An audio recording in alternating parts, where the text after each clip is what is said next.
Sherwin Bagyon po. Sherwin. Opo. Sherwin, Ilang taong ka na, Sherwin? 19 years old po. 19. Opo. kasama mo ba yung parents mo? Actually po, tatay ko po yung kanina dito. Yung nagpapakuryente? Opo. Ang 19-year-old na si Sherwin ay anak ni Mang Wilfredo. Napakuryente ka rin? Hindi po.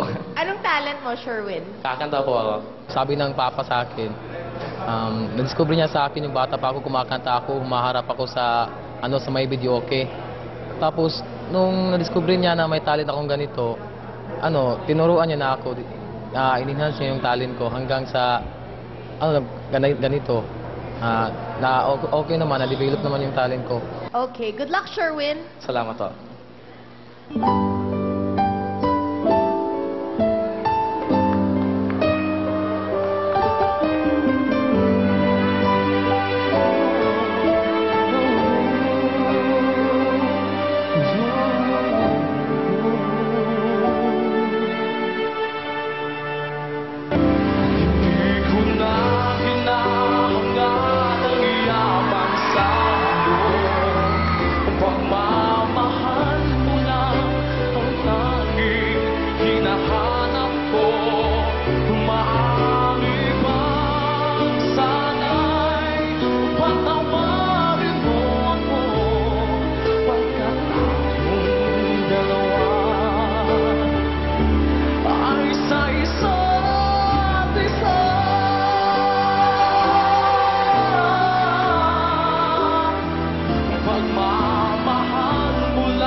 Bonggang tanong.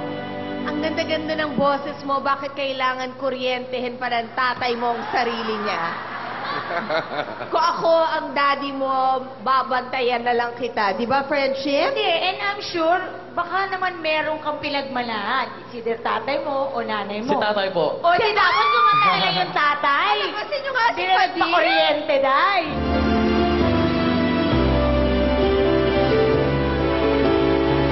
He's crying. Oh, darling, and please believe me, I'll never do you no harm. Believe me when I tell you, don't Daddy, ever talagang leave pakuryente ka na lamang. Tama. Tigilan mo na yung anak mo. Mas maganda. Bye, Daddy. Sige. Sherwin, I don't think kay Daddy ka nagmana. Yung daddy mo, pakuryente mo na lang talaga. Okay, so, ako, dahil ayoko nang makuryente ang daddy mo, yes na yes. Thank you po. Ako, yes. Salamat po. Siguro dahil nakuryente yung tatay mo, kaya gumanda ang boses mo. Siguro po. So, because of that, I would say yes. Thank you po. Yes!